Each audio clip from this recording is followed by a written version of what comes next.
My Little Margie, starring Gail Storm and Charles Farrell.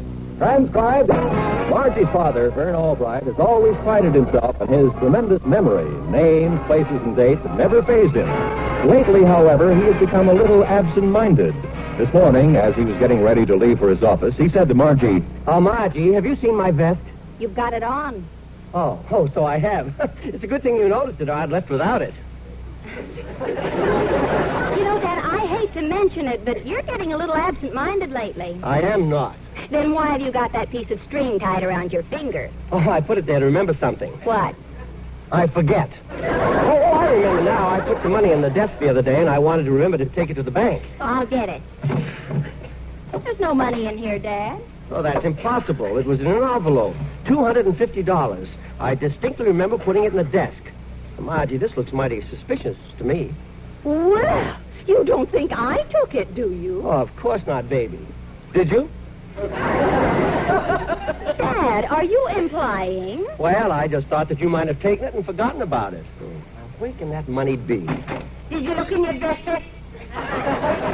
Mrs. Odette's listening at our keyhole again, huh? Well, I wouldn't have to if you'd let me plant a microphone in your apartment. Now, maybe I did put that money in my dresser at that. Excuse me, I'll take a look.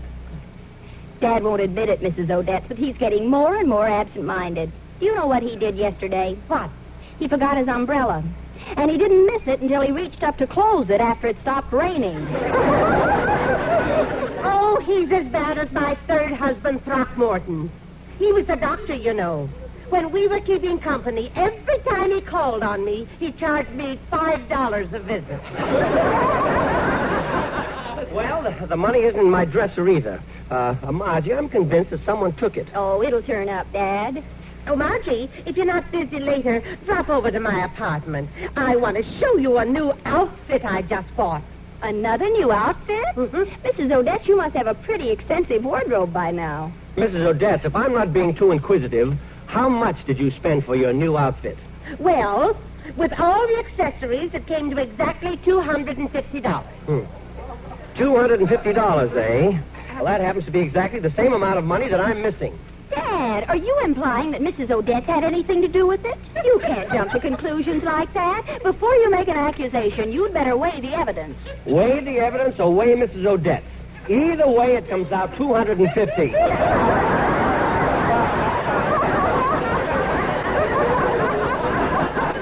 Mr. Albright, for your information, I didn't pay cash for that outfit. I charged it. Oh, I'm sorry for jumping to conclusions, Mrs. Odette.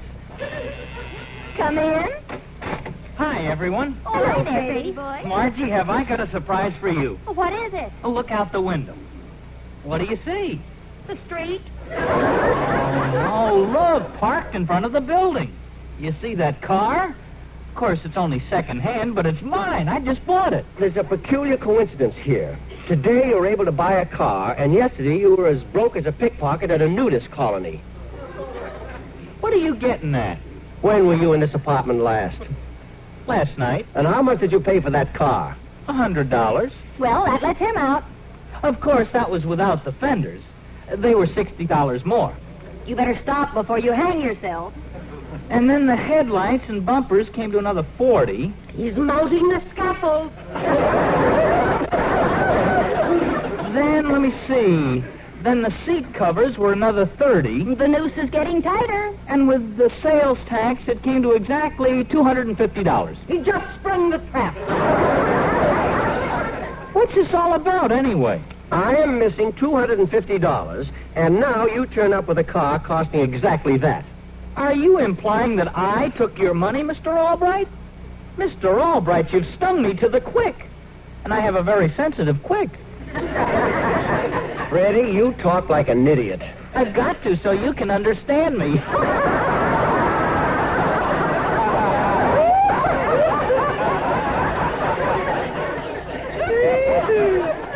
And what's more, Mr. Albright, I resent your implication. Freddie, as long as you refuse to explain yourself, I'm forced to tell you that I don't want you to see Margie anymore. Very well. Margie, I guess there's nothing left for me to live for now. I'd end it all by drowning except for one thing. What? I can't swim. Very well. I think it was wrong to accuse Freddie. He'd never steal. He's got such an honest face. Is that a face? Honest?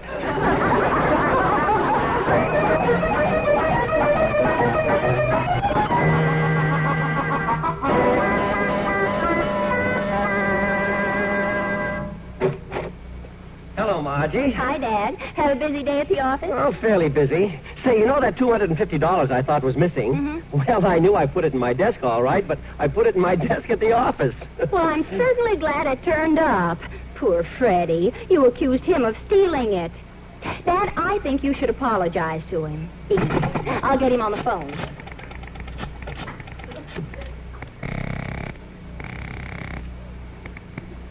This is the residence of Freddie Wilson, the master speaking.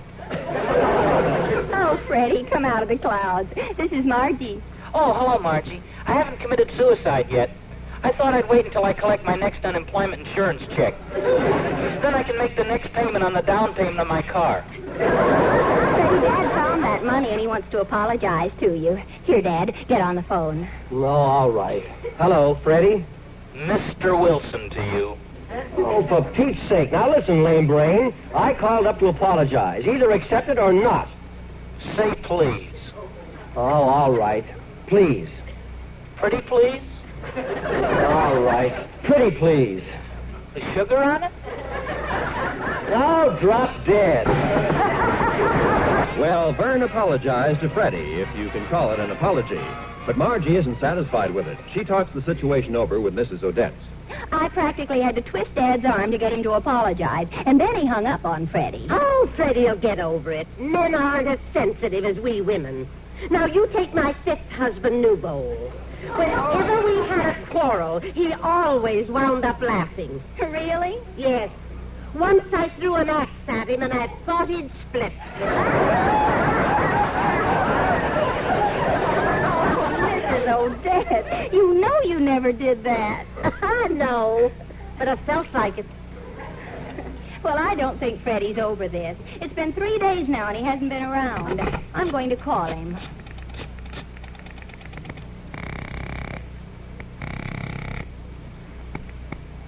This is the residence of Freddie Wilson, the unhappy master speaking. Freddie, this is Margie. Why haven't you been over to see me? Well, after what your father said to me, I'll never darken your doorstep again. Well, won't you come over if I ask you to? Nope. If you did come over, I'd let you turn the lights down low, sit on the couch next to me, and... hold the wire. There's someone at the door.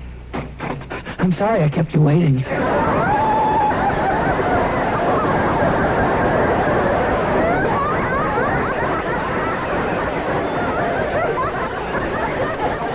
Well, what do you know? Jet propulsion. Gee, Freddie, I'm glad you're here. Yeah, me too. Well, go ahead. Start smooching. Oh, Mrs. Odette, stop. Well, if you're too bashful to smooch in front of me, I'll leave.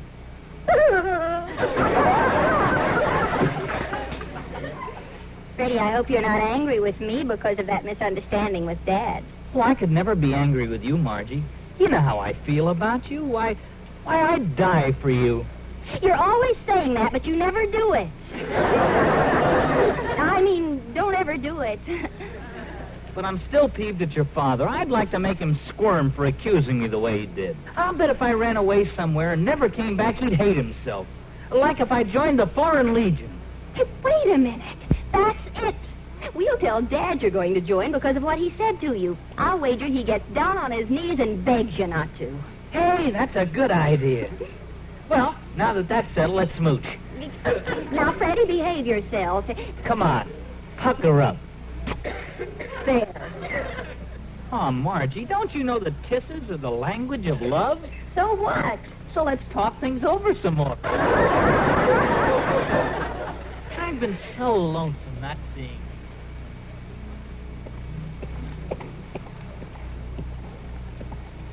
Mrs. Odette, what are you doing snooping at the keyhole of my apartment? Oh, no, Mr. Albright, Oh, look, eavesdropping. Oh, you don't, huh? Well, if you do a little eavesdropping yourself, you'd find out that Margie cooked up a little scheme for Freddie to pretend to join the Foreign Legion so that your conscience will bother you and you'll beg his forgiveness. Oh, me and my big mouth. So Margie's playing tricks again. Well, I'll go them one better. How? Well, there's a fellow just joined my athletic club. His name is Pierre Bovard. He's a Frenchman just over from Paris. What about it? Well, I'll get him to pretend that he's a recruiting officer for the Foreign Legion. Then, when Freddie pretends he's going to join, I'll get Pierre to pretend to swear him in. And then I'll watch Freddie squirm.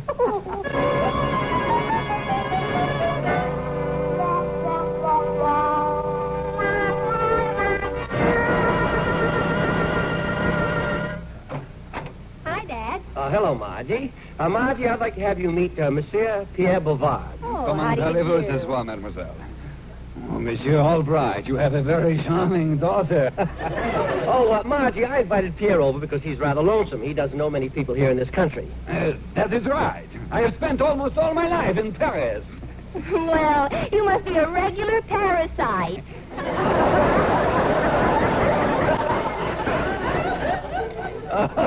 You have your little joke. Oh, that must be Freddie. Freddie? Coming here? Yes, he said he had something important to tell you. Excuse me. Hello, Margie. Quick, come on out in the hall. Freddie, there's been a change of plans. What's up? Dad knows all about our little scheme and has brought some Frenchman over to pretend to swear you into the Foreign Legion. Well, how'd you find out? Mrs. Odette. Well, what do we do now? Go along with the gag. Then we'll have the last laugh. Come on. Monsieur Bovard, this is Freddie Wilson. Good evening, monsieur. How are you? Mr. Albright, I'll be brief. You have cast aspersions on my character, and I intend to forever remove myself from your daughter's life by joining the Foreign Legion. I'll help you join. My friend Pierre Bovard will swear you in, won't you, Pierre? Oh, it will be a pleasure. I have the authority. Your name, please. Freddie Wilson. Born? What do you think? No. When did you first see the light of day? Well, I was born in Los Angeles, but I never saw the light of day until we moved away.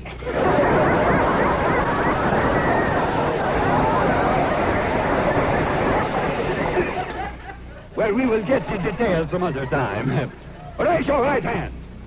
By authority of the power vested in me, you are now recruit number 1, 2, 3, 4 of the Foreign Legion. Well, Margie, I'm in the Foreign Legion. Oh, Freddie, I'm so proud of you. Oh, Margie, I don't get this. Freddie isn't in the Legion. I just had Pierre pretend to swear him in as a joke, to make him squirm. But he didn't squirm because we knew all about your little joke and played our own joke. Oh, you Americans always with the jokes.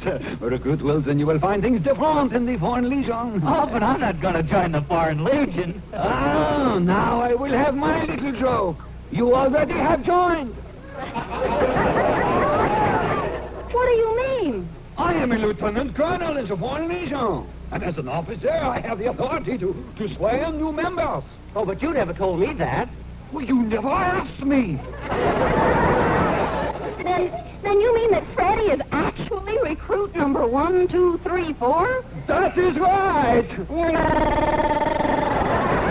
His little trick has backfired. Poor Freddie has really been sworn into the Foreign Legion. Freddie, of course, is on the verge of a collapse.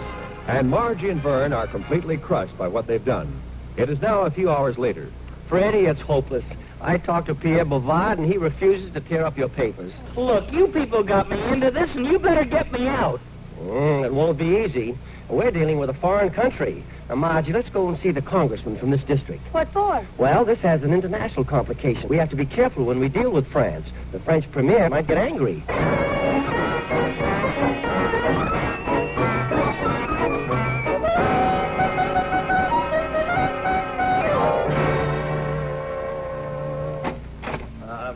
Congressman Klingendinger? That's right, young man, that's right. Congressman Cyrus B. Klingendinger at your service. And what can I do for you two? constituents? Well, I'm Vernon Albright, and this is my daughter Margie. We need congressional assistance in getting a friend of ours released from the French Foreign Legion. The French Foreign Legion, huh? Yes. Congressman Klingendinger, the question is, can you do something about it? Well, now, young woman, since you people have raised the question, I should like to state that it's good the question's been raised. Especially at this time. For this time will never come again. Let's hope this question will never be raised again either. Please, Congressman, is there any hope at all? Hope, you ask. Well, now, that involves diplomacy. And the diplomatic picture at the moment does not look too good.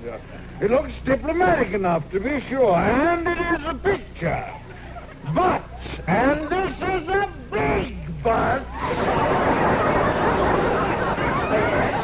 yes, it does not look too good.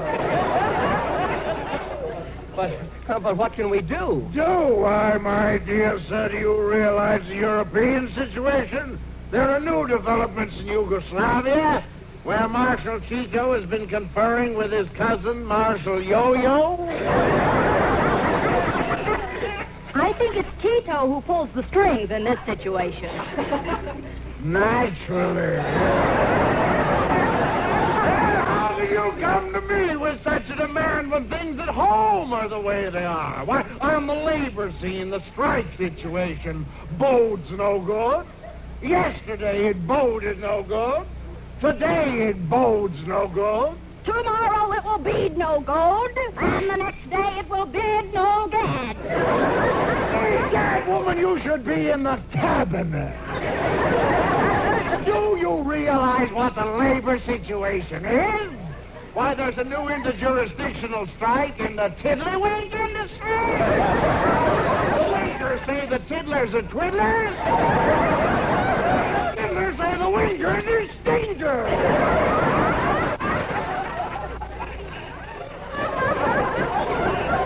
Well, Congressman Klingendinger, I realize all that, but how about our problem? Oh, yes, now your problem. Well, remember, as the immortal Thomas Jefferson said... To whom? Oh, fudge, now it's really complicated. It's not often that a congressman comes face to face with his friends and neighbors. So I want to take this opportunity to tell you that I want farm reform. I want housing reform. I want educational reform. I want chloroform. Come on, Dad, let's go.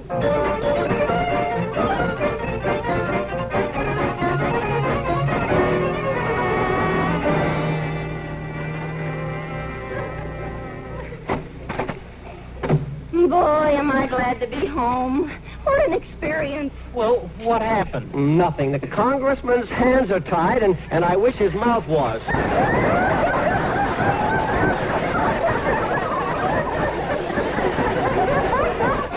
But this is terrible. I'm due downtown in the morning for my physical.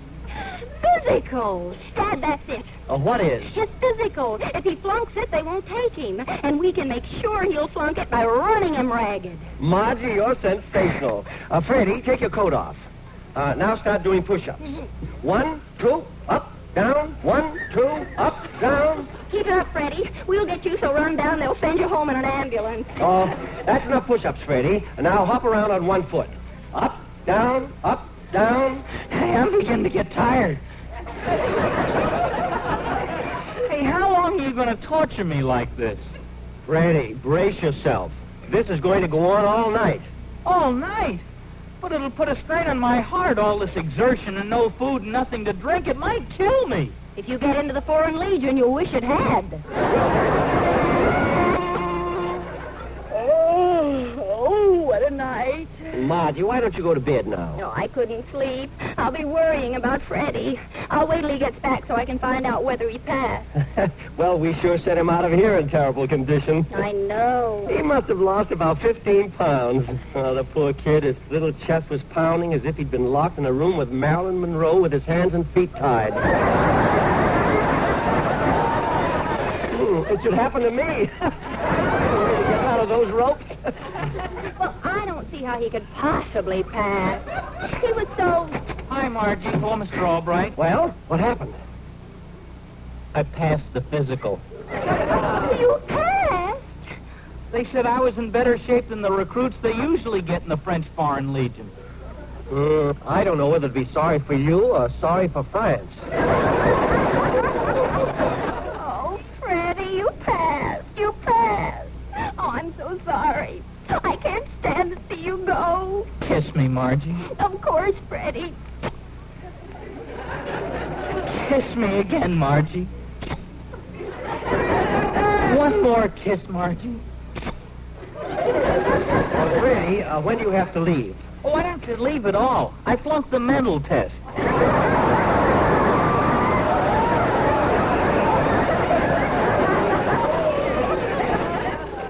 Kiss me again, Margie. You're not going. And you made me give you all those kisses. Okay, don't get sore. Pucker up, I'll give them back to you.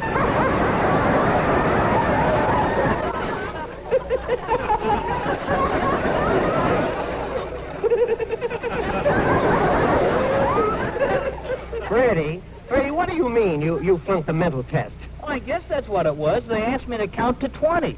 I started to take my shoes off, and the next thing I knew, I was out in the street. What? You mean to say that you can't count up to 20 with your shoes on? Oh, sure he can. If they're open-toed shoes. Freddie, this is the first time I was ever glad that you were a moron. Flatterer. Margie, we're very fortunate that this turned out this way, but it should teach us a lesson. Let's promise never to play tricks on each other again. I promise, Dad. We'll never play tricks on each other again. So help me, Hannah. Hey, Hannah, want to bet? Stars Gail Storm and Charles Farrell and is based on characters created by Frank Fox and produced, directed, and transcribed by Gordon P. Hughes for Hal Roach Jr. and Roland Reed. My Little Margie is written by Jack Harvey and Lee Carson. Verna Felton is Mrs. Odette and Gil Stratton Jr. is Freddie. Others in the cast were George Neese and Hans Conried. I'm Roy Rowan.